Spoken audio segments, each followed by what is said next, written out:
Next very important topic is contingent right. Contingent rights क्या होते हैं? ये वो राइट्स होते हैं जो किसी फ्यूचर में कोई इवेंट के होने या ना होने के ऊपर डिपेंड करते हैं। सपोज मेरे को ये कहा गया कि अगर ऐसा होता है तो आप ऐसा कर सकते हैं, आपका राइट ये हो जाता है।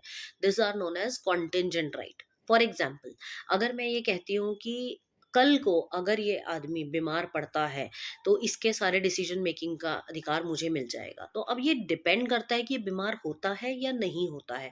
It may happen, it may not happen. तो अनसर्टेनिटी ऑफ इवेंट है। वहां पर अगर आपको राइट मिले या ना मिले उसको कहते हैं कॉन्टेंजेंट राइट।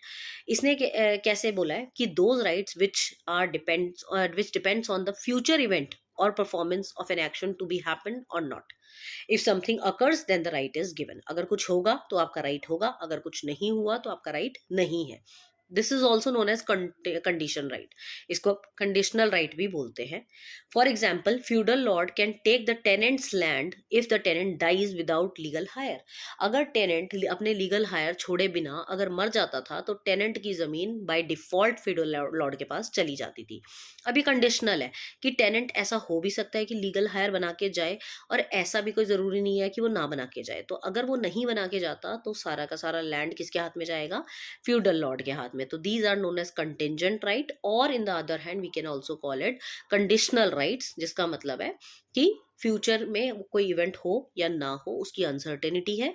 अगर हुआ तो you will get your contingent right. So this is known as contingent right और कंडीशनल राइट।